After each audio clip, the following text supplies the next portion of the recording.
ეს საერთოდ როგორ მუშაობს, იცით? აპლიკაცია უნდა გქონდეს, არა? აი, როგორც კი წარმოვიდგენ, რომ მხოლოდ და მხოლოდ ორ ბორბალზე ვარ, იქ ვთავრდება ყველაფერი. რაღაც ნიჭი უნდა გქონდეს ალბათ, ხო? სკროლოლოგი უნდა იყოს. დღეს ისეთი მაგარი გოგო უნდა გაგაცნოთ. ამ ადამიანს პრინციპში აჭარის ტელევიზიის მაყურებელი იცნობ დილის ტალღიდან. ხატია ბედოშვილი, ასტროლოგი, რომელსაც პირადი ძალიან საინტერესო ისტორია აქვს და ამავდროულად მე ვფიქრობ, რომ თეორიაზე ბევრად მაღლა დგას მისი ცოდნა და ამ ყველაფერს ეხლავე გაგაგებინებთ. წავიდეთ ყავა შევიძინოთ. და ამასობაში ხატიაც მოვა.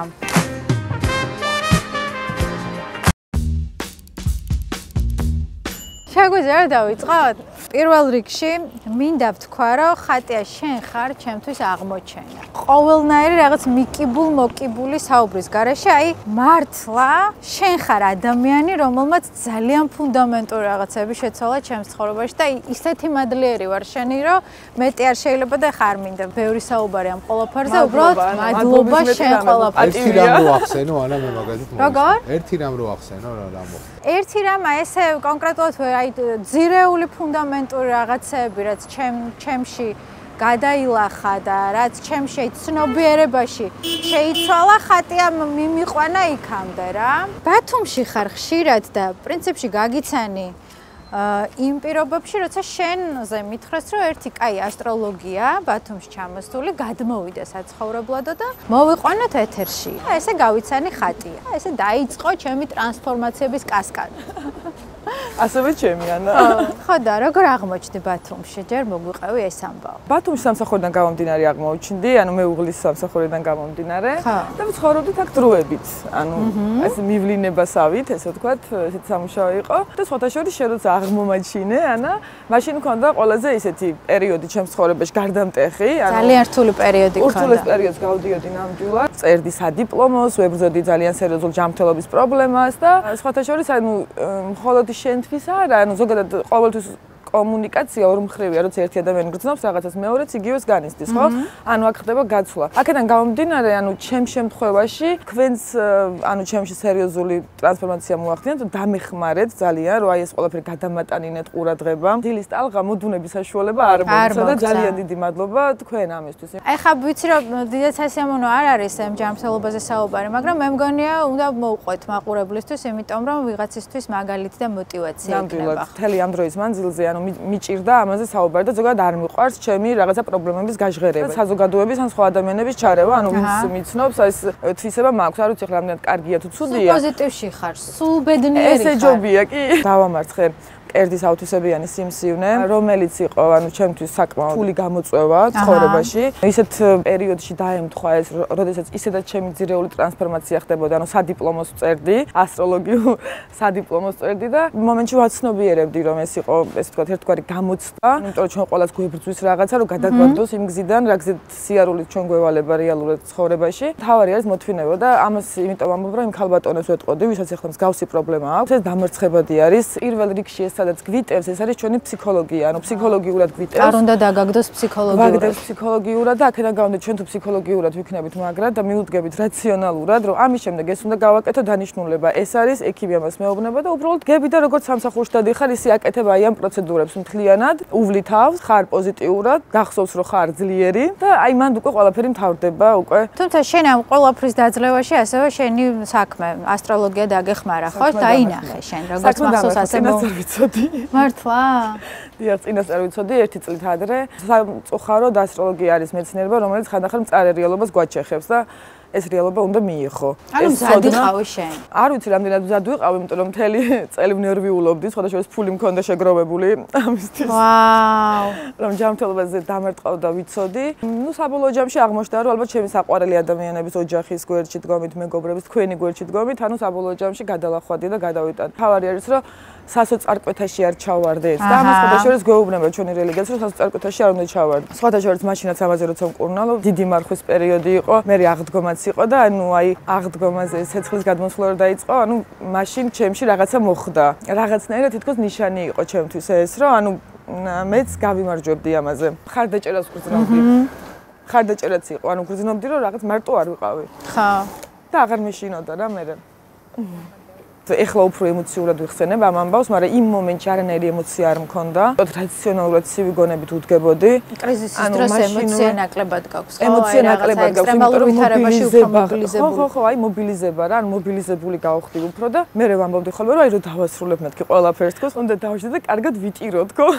ალბათ როცა რაღაცა ცოდნებში შედიხარ, იქ რაღაცას გთხოვს უკვე უფრო რთული გზების გავლას სამყარო. ცოდნა რომ თუ სამყარო არ დარწმუნდა რომ შენ ამ ცოდნის გამომყენებელი ხარ კარგად და იმიტომ რომ ეს ცოდნა რეალურად დიდი ძალა არის და გავლენა არის ადამიანებზე. ამ შემთხვევაში რაღაც მომენტში რისკიც არის, შეიძლება გაგანადგუროს. ფიზიკურად რთულია ისე, ანუ ძალიან მძიმე ტვირთი არის, იმიტომ რომ აი ფაქტიურად მოვლენები, რომელიც ჩვენს გარშემო არიან ადამიანები, ყველა გიყვარს, მეგობრობ ამ ადამიანებთან და შენ იცი რა მოხდება მათ ცხოვრებაში, ან რა შეიძლება რომ მოხდეს და ძალიან მძიმე. და ზოგჯერ ვერ ცვლი ამ ადამიანებში ვერაფერს. ან შეიძლება გამოგეპაროს აი ტურბულენტობიდან გამომდინარე, ანუ უბრალოდ არ ჩახედო რაღაცას, ხო? აი ოჯახის წევრზე მაქვს აქ საუბარი, თუნდაც მეგობრებზე და ამ ხრივ მუდმივ დადებულობას გრძნობ, რომელიც შეიძლება ცნობიერად არ გახსოვდეს, მაგრამ დიდი პასუხისმგებლობა არის, რომ მე შეიძლება რაღაც მომენტში გაფრთხილებით შემიძლია, რომ ვიღაცას რაღაც ავარიდო და აქედან გამომდინარე, ვარ მუდმივ დაძაბულობაში.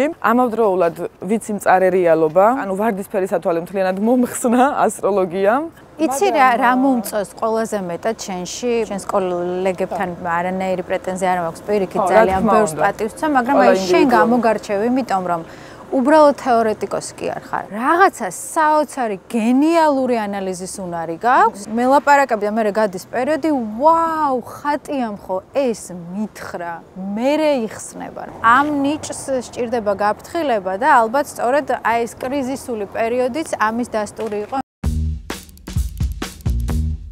რას ნიშნავს კარმული მისია და კარმული კვანძები? აი, ეს არის ძალიან მნიშვნელოვანი საკითხი და ეს არის ზოგადად რაზეც დგას ჩვენი ცხოვრების ბალანსი. ყოველთვის ფიქრობდი, რომ რაღაცა რაციონალური ფორმულის ქვეშ ვართ ყველანი. პატარაობიდანვე ეს კითხვები მქონდა, რომ ესე ვერ იქნებოდა. ანუ მე ლოგიკას ვერ ვხედავდი იმ ეს თქვა ნაივურ რეალობაში, რომელშიც ჩვენ ვიმყოფებით, რომ ეს ადამიანები იყვნენ კეთილი ადამიანები და მუდმივად იტანჯებოდნენ. ამაზე დავიწყე მე კითხვების მოკლედ დასმა, რატო ხდება?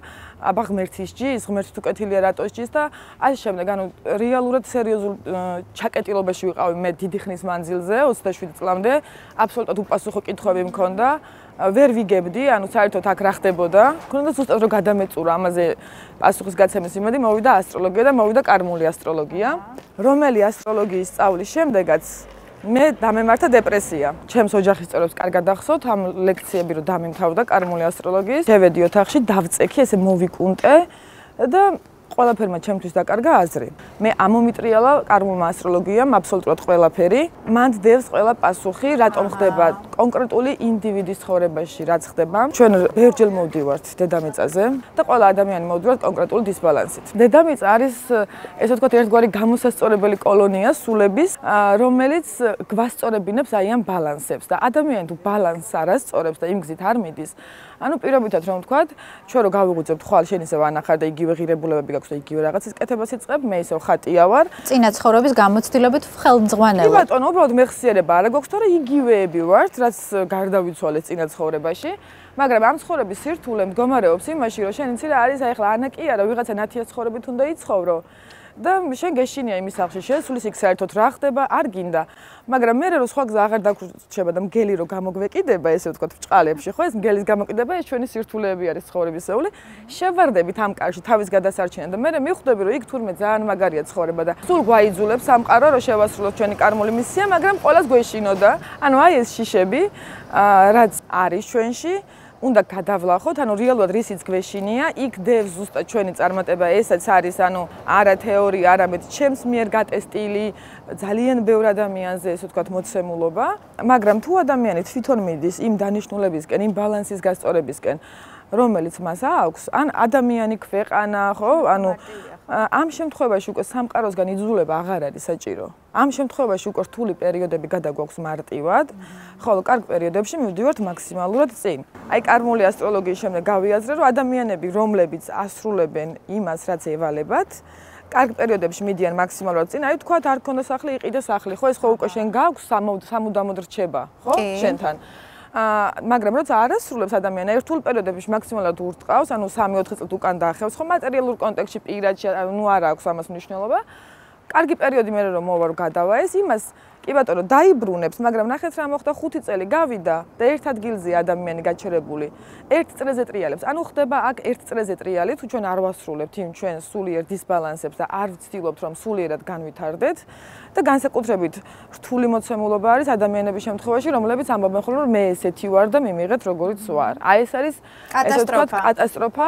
მან ხვდებით რომ გამონათებაც არ ჩანს ჯერ. აი ეს არის ესე ვთქვათ ადამიანის განვითარების ყველაზე დაბალი პირველი დონე. რეალურად ჩვენ ყველაზე მწვავე დისბალანსში პროტესტები გვაგდებს. მოეთხოვება ადამიანს რომ იმუშავოს ხო, ვთქვათ ამ ინკარნაციაში ეს ბალანსი აქვს გასაწორებელი, იმიტომ რომ არასდროს არ მუშაობდა და მატერიალური სამყარო არ აინტერესებდა. მაგრამ ამავდროულად თან მუშაობს და თან აპროტესტებს, მაგრამ უწევს ეს მუშაობა, ვერ აირიდებს თავიდან. გაიძულებს სამყარო ყველა ვარიანტში. ეს არის ერთადერთი რაღაც. თავს ვერ დააღწევ. ვერ დააღწევ, ვერ ავირიდებთ თავიდან, იცით რატო ვერ ავირიდებთ? იმიტომ კი არა რომ ჩვენს ხელში არ არის ჩვენი ცხოვრება. ზუსტად რომ ჩვენს ხელში არის, მაგიტო ვერ ავირიდებთ. თუ ჩვენ რაღაცას ვაკეთებთ და ვაპროტესტებთ, აზრი არ აქვს. პრინციპში არ სწორდება ბალანსი პროტესტით, უნდა შევეგუოთ ფაქტს და ამ შემთხვევაში ბალანსდება. წინა ცხოვრებაში თუ საპირისპიროს აკეთებდი, შემდეგ ცხოვრებაში დასაბალანსებლად სამყარო გთხოვს იმ საპირისპიროს მეორე საპირისპიროს და სანამ ამას ეს ბალანსი არ გასწორდება, ის რაც ჩვენ გვინდა, ანუ წინა ინკარნაციაში რაც ვაკეთებთ, ხო ყველასე გვინდა რეალურად. მანამდე არის დაბლოკილი. აი ჩათვალეთ რომ არის ჩაკეტილ ოთახში. ჩვენ ძირითადად 80% ადამიანებს გავართ ამ კარზე ვაბრახუნებთ ხელების გადატყავებამდე და არაფერი არ იცვლება ვერ ვაღებთ. ან კიდევ მეორე გზა არის რომ წახვიდე ის ბალანსი გაასწორო შენ რაც გევალება რომ შენმა სულმა მაგ სფეროში მიიღოს გამოცდილება. ანუ რატო ვიღებთ მაგ გამოცდილებას საბოლოო ჯამში რომ გახდეთ ჩვენი სული სრულყოფილი და დავემსგავსოთ ღმერთს, ანუ ღმერთმა ხო თავის ხატად დამსგავსად შექმნა.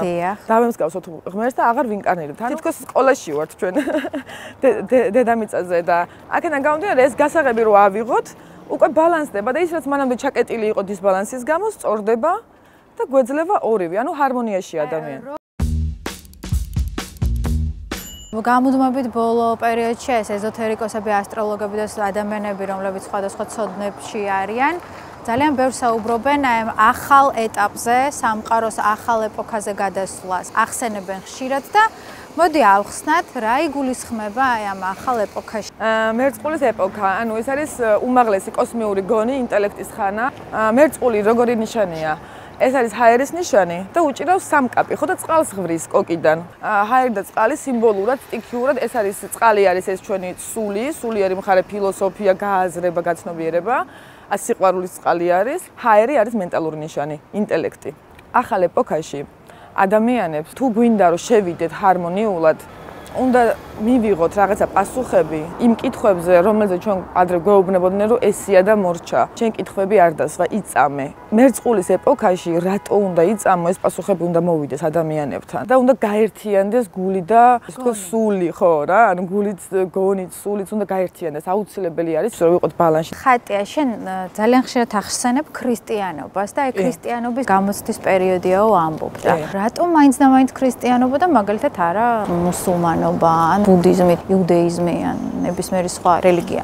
მე როგორც სკეპტიკური ადამიანი და მე როგორც ადამიანი, რომელსაც ანუ რაციონალური, ლოგიკური პასუხები მჭირდება, რატო არის ესე და რატო არ არის ისე, ხო? ქრისტიანობა ყველაზე ლოგიკური და რაციონალური არის პირველ რიგში, ანუ ჩემთან მოდის ასტროლოგიური მოძღვრებები და ქრისტიანობა თუ კარგად შევისწავლით და სხვათა შორის შევისწავლეთ მეც ძალიან ადრეულ ასაკში ყურანი, ინდური კრიშნა, ბუდიზმი, ქრისტიანობა, იმიტომ რომ მაინტერესებდა ამ პასუხების ძიების პროცესში. მეც მაინტერესებს და მეც სანამ ყველაფერს არ გადავხედე, ბოლოს ისევ ქრისტიანობა არის. ისევ ქრისტეს დაუბრუნდე, ყველაფერი უნდა მოიცო, რომ ისევ შენ ქრისტეს დაუბრუნდე. მანამდე ბრმად ქრისტიანი ხარ და აი ყველგან რო ცოტა რაღაცა და მე პარალელებს იპოვი, მე უბრუნდები შენ საწყის, სადაც აი ქრისტეა გულში. ქრისტიანობასთან მე ბევრი პარალელი ვიპოვე, რაციონალურიც, არარაციონალურიც და ყველაზე მთავარი, ქრისტიანობა არის თავისუფლება.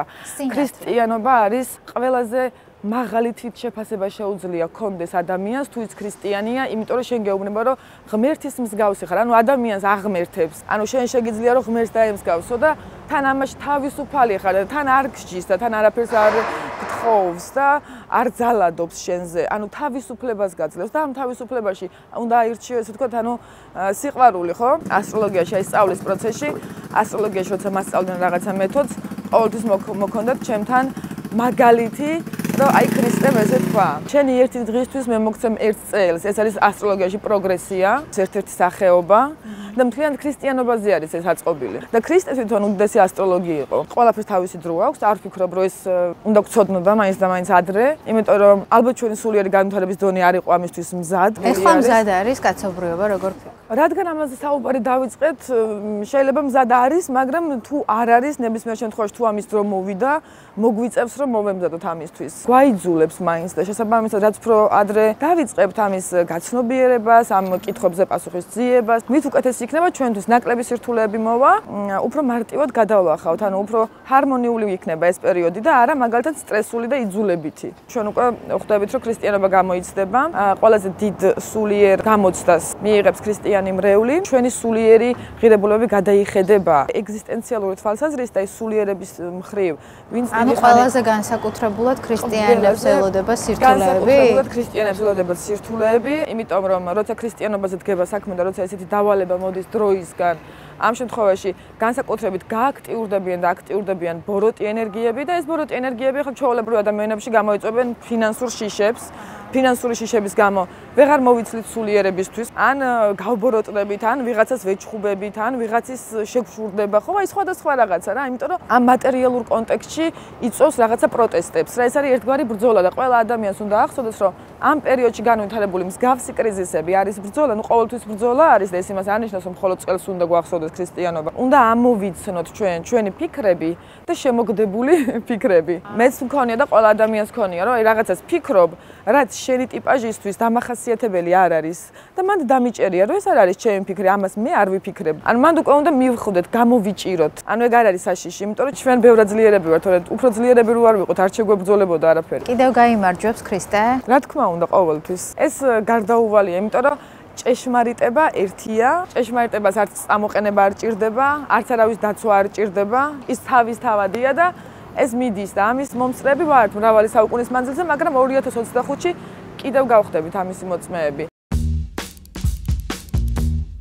შენ თავში ახსენე განვითარების საფეხურები სულ 4-იაო. ბევრი საფეხურები არსებობს, კი, ანუ სხვადასხვა შიდა საფეხურების, მაგრამ 4 მთავარი ძირითადი. 4 მთავარი ძირითადი არის, როდესაც ადამიანი პირველ რიგში, ანუ მუდმივად ეგოისტურ პოზიციაში არის და მე ესეთი ვარ და მიმიღეთ, ხო და არ მაინტერესებს თქვენ რაც ფიქრობთ, აქ ადამიანის განვითარება არის გაჩერებული და უკან მიდის თავისთავად და მისი ცხოვრება შესაბამისად. მეორე საფეხური? მეორე საფეხური არის, როდესაც ადამიანი უკვე ანუ ასე თუ ისე იწყებს, ანუ რაღაც დონეზე საკუთარი თავის განვითარებას, მაგრამ მაინც ეგოისტური, ესე ვთქვათ, გამოვლინებები აქვს. ნარცისიზმი და ასე შემდეგ, ხო? გარდატეხვის ასაკში როცა გვაქვს ხოლმე რა, ეგეთი გამოვლინებები, ხო, ვთქვათ, ანუ საბოლოო ჯამში მაინც რაღაცა შინაგან ბავშვებად რო რჩებით, ან პასუხისმგებლობებს ვერ იღებს საკუთარ თავზე. მესამე დონეში უკვე ადამიანი აცნობიერებს, რომ ის იდეალური არ არის, მაგრამ ამის დამალვას ცდილობს. ასევე რაღაც მომენტში უკვე თავს თვითონ თulis ვალდებულად, რომ ანუ სხვა ადამიანების მდგომარეობაში შევიდეს. ხოლო მეოთხე დონეში, აი, იცი როგორ რაღაც ხდება, უკვე აქ ადამიანი აცნობიერებს, რომ მარტოა. არავინ მის წინაშე არაფერში ვალდებული არ არის. ასევე იმასაც აცნობიერებს. ასევე იმასაც აცნობიერებს, რომ სხვა ადამიანები სხვანაირები არიან, შენგან განსხვავებულები არიან და მიმღებლობა გაქვს. უნდა მიიღო და მიმღებლობა გაქვს და აბსოლუტურად ჰარმონიულად დაბალანსებულები არიან სხვებთან. არა ბულინგებენ სხვას განსხვავებული აზრის გამო, ხო, ვთქვათ. ამავდროულად არ განიკითხავენ არავის. ანუ მეოთხე დონის ადამიანი მანამ სანამ სხვას განიკითხავს, ის პირველი იმას იფიქრებს, მოიცა, აბა სანამ იმას ამაზე ვიტყვი. რატო ვამბობ ამას? ხო არა მაქვს იგივე გაკეთებული. აი ზუსტად. ქრისტიანულად განვითარებული ადამიანი მეოთხე დონის ადამიანი. ანუ ჩემთან არ არის არავინ არაფერში ვალდებული. მადლობა იმ 10 წუთისთვის, რაც დამითმო, იმიტომ რომ შენ არ ახარ ვალდებული შენი ცხოვრების 10 წუთი დამითმო, შენი კეთილინება თუ არ არის. ყველაზე აქტუალური თემა ახლა ჩემი ასაკის ადამიანებში არის პარტნიორული ურთიერთობები და სიყვარული. რაღაცა თითქოს პირველ ადგილზეა, როგორც პრობლემა, ასე ვთქვათ, ჭალებში. რატო ხდება ასე ხატია? ზოგადად ჩვენ ადამიანებს ცხოვრებაში ვინც გვხვდება, განსაკუთრებით პარტნიორი და ოჯახის წევრი, ხო, ეს ყველაზე ახლო ადამიანები, რომლებთანაც ჩვენ ყველაზე დიდ დროს ვატარებთ და ყველაზე დიდი ემოციური გავლენა აქვთ, ხო, ჩვენზე. ესენი არიან ადამიანები, რომლებსაც აქვთ შემოbrunებული კარმა. სარკისებრი კარმა, ანუ თქვათ, პარტნიორი არის ერთი ძალიან ეგოისტი, მეორე ძალიან ყვება თან ამ პარტნიორს. იმას ის აქვს დასამუშავებელი ამას ესაც ცვლიან ერთმანეთს დაბალ დონეზე, ერთმანეთს ებრძვიან და არა ჩემია სწორი, არა შენია სწორი, მაგრამ მაღალ დონეზე ორი ადამიანი აცნობიერებს. ორივე საფეხურზეა? კი, ორივე ადამიანი აცნობიერებს, რომ უი, შენი სამყარო ჩემთვის არის, ანუ მე შენგან უნდა ვისწავლო, ანუ შენ რასაც მეუბნები, ეგ მე მადგება, შენ არა. და მე რასაც გეუბნები, შენ გადგება. ჩვენ მუდმივად ვცდილობთ, რომ ის ჩვენნაირი გავხადოთ და ჩვენ თუ იმესნაირები გავხდებით, ანუ აი რაღაცნაირად თითქოს უფრო ეგოს პრობლემაა. ეგოს პრობლემა არის და ანუ ჩვენ ვძალადობთ, რომ ისეთი გახდეს პარტნიორი, როგორი ჩვენ გვინდა, მაგრამ რეალურად გვევალება, რომ ჩვენ გავხდეთ ისეთები, ეს პარტნიორი ტყუილად არ გვხდება. 1000 წყვილის, ესე ვთქვათ, სინასტრია შევამოწმოთ და 1000-ივე ეგ შემოbrunებული აქვს, ჯერ აცდენა არ ყოფილა არც ერთ წყვილის შემთხვევაში, ჩემ პრაქტიკაში ყოველ შემთხვევაში. და ასევე მშობლებს და შვილებს. ან ერთი და იგივე კარმა აქვს, ან შემოbrunებული ნებისმიერ შემთხვევაში. აი როგორ უნდა მიხვდეს ადამიანი, რომ ეს ის ადამიანია სწორედაც რომელიც სამყარო მარბუნა და რომელთან ერთადაც დავბერდები. ამის მიხვედრა არის პირველ რიგში ის, რომ ის შენგან რადიკალურად განსხვავებული უნდა იყოს. შენ უნდა ასწავლო ის რა გამოსლებითაც შენ ხარ მოსული, თქვა შენ იყავი ძალიან მოსიყვარული ადამიანი, ხო?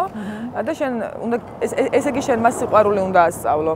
და იმან შენ თქვენ შეიძლება ის მატერიალისტი იყო და სიყვარული მოეთხოვა, ხო შენ აძლევ მაგ რესურსს, ანუ შენგან იღებს და შენ იმ მატერიალიზმის რესურსს მისგან იღებ, ანუ ის გასწავლეს, მაგრამ რეალურად აქ ნახე რა ხდება, ამ შემთხვევაში, ანუ ადამიანი, რომელსაც მატერიალიზმი მოეთხოვა, იმის რჩევებით მატერიალურად შეიძლება აშენდეს ერთი პარტნიორი, მაგრამ თვითონ მატერიალურად ძალიან უჭირდეს. და ამ შემთხვევაში არის ხომ განსაკუთრებული პრობლემა, როცა იწყება ეს თქვა კონფლიქტი, რომ აი შენ ფული უნდა შემოიტანო, ხო ხა ქალსაკაცო ეს აქვს შემოbrunებული, ხო?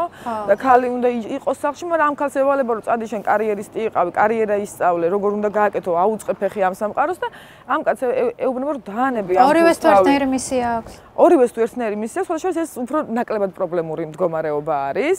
ესეთი ორი ადამიანი ან პირიქით აშენდებიან ხოლმე ძალიან, ან პირიქით ანუ ერთმანეთი უნდა აკონტროლონ, რომ არ წავიდნენ აი წინა იმის ინკარნაციის იმაში პროგრამაში არ დაბრუნდნენ. მაინც არის შანსი, იმიტომ რომ ერთხელ რო გაარღვევ ამას, მე ისევ შეიძლება დაგაბრუნოს ძველ პროგრამაში სამყარო. შეიძლება, იმიტომ რომ ჩვენ შეიძლება ვასრულებდეთ, ანუ საბოლოო ჯამში მივედით რაღაცა განვითარების დონეზე, ხო?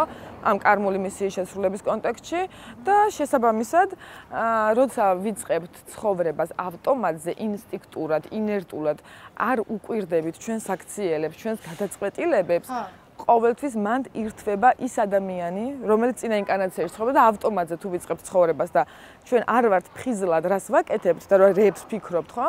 ყოველთვის იწყებს ის ადამიანი, ის წინა ინკარნაციის ადამიანი და მე ისევ ამდის ბალანსში გადავდივართ და მე ისევ გვიწყავს და აი ეს არის. ამიტომ სულ უნდა ვიყოთ ფხიზლად.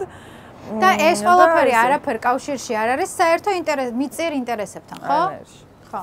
არანაირში. აი ეგ პასუხი მინდოდა ეხლა. ფათაშორის აღიარება. ერთი ძალიან საინტერესო ხრიკი, მოკლედ მინდა რომ გაგიზიაროთ, აი მე რა გავაკეთე? აღმოვაჩინე რომ ესე იგი ჩემი პატარა ბავშვი, რომელიც ჩემშია, 7 წლის ასაკშია. ის 7 წლის ასაკში, რომელსაც ისევ დედიკო უნდა. და ჩემი 7 წლის ასაკის ფოტო ამოვიღე, დავიდე სასთუმალთან და რო ვიღვიძებ, აი ჩემს ფოტოს ვუყურებ და სულ ვეუბნები, რომ შენ უკვე დიდი გოგო ხარ და აი მე ვარ შენი დედაც, მამაც და ყველა დღეს და ისე მაგრად მუშაობს, ხატია. ჯერეთი შენ რომ ამბობ იმას, რომ მე 7 წლამდე ბედნიერი ვიყავი, ეს უკვე არასწორი მიდგომა არის. შენ უნდა თქვა, რომ 7 წლის რო გავხდი, მე მეგონა რომ ძალიან უბედური ვიყავი. არ ნახე, ეს უნდა შენს თავ შენი ჯერა. შენ უნდა იფიქრო, რომ მე მეგონა რომ ძალიან უბედური ვიყავი, მაგრამ შენ ახლა უნდა მიხვიდე და ის ბავშვი ის ანა ჩახვიდე და უთხრა, რომელიც ძალიან უბედურად გრძნობს თავს, რომ იცი რა არის? აი შენ ნახე რა მაგრად იქნები, ამ ყველაფერს პრობლემებს გადალახავ რა, ანუ შენ საბოლოო გადაგიჭრიმე, ანუ ნახე მომავლიდან გელაპარაკები. ხო ხტები, ანუ შენს თავს უნდა უთხრა, შენ მალე ამაზე იცინე, პრაქტიკებს ვაკეთებ. რაზეც ახლა ხო, სხვათა შორის ეს ასტროლოგიამდე, აი სანამ ასტროლოგიას ვისწავლდი, ესეთი ამას არ ვიცი ინსტინქტურად ვაკეთებდი ხოლმე, როცა რთულ პერიოდში ვიყავი. ან რაღაცა ძალიან გასაჭირი რომ მქონდა ცხოვრებაში, ჩემს თავს ვეუბნებოდი ხომ ეს თავაწეული მივდიოდი და შენ მალე ამაზე იცინებ, რომ ეხლა ამაზე ნერვიულობდი. ანუ და ეს არის ძალიან კარგი ტექნიკა რომ გადალახო. კი. და მართლა ვიცინი, მე ეხლა მართლა იმ პრობლემებს რაზეც ნერვიულობდი. ანუ ისე შემოტრიალდა ყველაფერი. ანუ შენ იმ ბავშვს უნდა უთხრა რომ შენ არ ახარ უბედური და ის იმა შენი ჯერა. და პირიქით, ანუ მანდ უკვე როგორი რაღაც არის, იცი? როგორ ვთქვა? ანუ დროში მოგზაურობ თითქოს და იმ შენს ქვეცნობიერს ესაუბრები, მასთან ხარ ახლო კომუნიკაციაში. მაგრამ ის თუ ცალკეა შენ აიგნორებ და რაღაცა, ეს მუდმივად მაინც გეკაჩება. არ გაძლევს მოსვენებას. ხო და ესე რაღაცა გავაერთიანე დიდი ანა, პატარა ანა. ანუ 7 წლამდე კი არ იყავი ბედნიერი, ყოველთვის ბედნიერი იყავი. უბრალოდ შენ ეგრე გეგონა მაშინ. დილით რომ ვიღვიძებ და იმ ჩემ ბავშვობის 7 წლის ასაკის ფოტოს რომ ვუყურებ, პირველ რასაც ვეუბნები რომ მე შენთანო, არა და მე და შენ, ანუ ჩემს ბავშვობას ვეუბნები, ყველაფერი გამოგვივა. ეს არის ყველაზე მაგარი თერაპია. ძალიან ძლიერი გამოვდივარ სახე. იმიტომ რომ შენ მაგდროს ამაგრებ შენს ქვეცნობიერს, იმას, რაზეც ჩვენ ყველანი ვდგავართ. აუცილებელი არის რომ ჩვენ უჭერდეთ ჯერ საკუთარ თავს მხარს და მერე უკვე სამყაროც დაგვიჭერს მხარს. შენ ნათესავს შენს გარშემო მყოფ ადამიანს და მათ კარმულ ამბავს თუ აქ გავლენა შენსაზე. ძალიან დიდი. თუ მაგალითად მყავს ნათესავი, რომელსაც მოეთხოვება, იყოს მატერიალისტი, ხო? ანუ ეუბნება რომ აი ეს იმუშავე, ხო? ამ შემთხვევაში თუ მაგალითად ეს ადამიანი არ გამოიმუშავებს ამ თანხებს, არ ასრულებს ამ კარმულ მისიას და იქ თხოვთ თქვენ მაგალითად, რა თქვენი ნათესავი, ხო? რომ მომეცი ფული.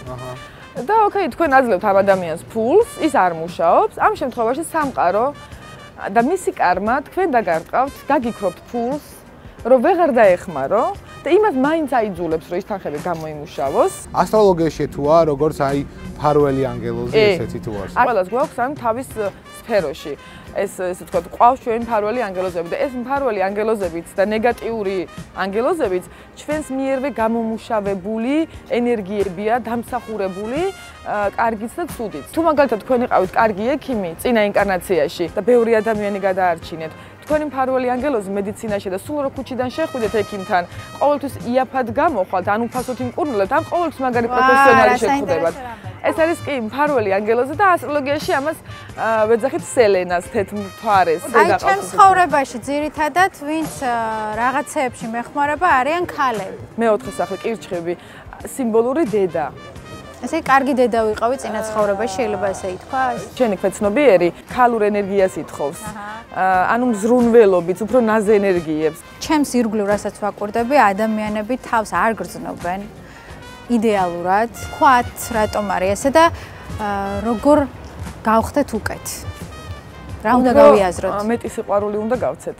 აი დღეის მდგომარეობით განსაკუთრებით და ამ წელს განსაკუთრებით, უფრო მეტი სიყვარულის გაცემით ჩვენ ამას დავამუშავებთ. რელიგიურობა, რა თქმა უნდა, ქრისტიანობის გაძლიერება, ანუ ლოცვით გადავჭრით ამ პრობლემებს. ამ წელს მატერიალური კრიზისები არის ტოლი ჩვენი სულიერი განვითარების. ანუ რაც უფრო ადამიანი სულიერად განვითარებული არის და ვთქვათ, კეთილი არის ქრისტიანობის პრინციპიდან გამომდინარე, მატერიალური თავისით იწევს მაღლად, მარტივად მოდის. მაგრამ თუ ადამიანს ანუ სულიერად რაღაცა პრობლემა აქვს, ხო ეს იმას კი არ ნიშნავს, რომ შეიძლება ბოროტი არც არის, ხო შეიძლება უბრალოდ თავი არ უყვარს და ეგ უკვე სულიერი პრობლემაა, ხო? ამ შემთხვევაში ამ მატერიალურს უზღუდავს და ეუბნება რომ მაგას თავიდანები, აი ნახე შენ შინაგან მდგომარეობას ჩაუღრმავდი. რაღაცასთან მიდი ახლოს, რაღაცა შენზე მაღალი გჭირდება. შენ თუ შენზე მაღალს კანონზომიერებას არ აღიარებ, ყველა ვარიანტი ნებისმიერ დროს დღეს თუ არა ხვალ ეგზისტენციალური კრიზისი მოვა, იმიტომ რომ მარტო ხარ. ასე რომ მაყურებლებს ვეტყვი რომ თუ მატერიალური პრობლემები გაქვთ, იცოდეთ რომ სულიერ განვითარებას 2025-ში სულიერი ღირებულებების გადაფასებით გადაჭრით მატერიალურ პრობლემებს. ბევრი სიყვარულის გაცემით. მადლობა შენ ანა. ძალიან მიყვარხარ და კიდევ ერთხელ ვიტყვი, ძალიან მადლიერი ვარ შენი და მიხარია რომ ზოგადად გაგიცანი და აი ხო ხედავ, ისევ ქალი. ისევ ქალი, აგერ. კი ბატონო. არაფერი არ ხდება ტყუილად. ტყუილად არაფერი არ ხდება, აბა რა. თქვენ მეგობრებო თავს როგორ გრძნობთ? ჩაფიქრებულები არ მაჩვენებით. ანუ მე ვფიქრობ, რომ ჩვენ ზუსტად ის ადამიანები ვართ, ვინც ეს ადამიანები ყოველდღე ხარ არიან ჩემს ცხოვრებაში. არავითარ შემთხვევაში. გამორიცხულია, რომ ესე ახლოს ადამიანები ყავდეს ყოველდღიურ კონტექსტში, ისინი იყვნენ აი უბრალოდ. აბა რა. უბრალოდ ეს გავადრო და მე უფრო მივხვდებით რატო ვართ ერთმანეთს. გამორიცხულია.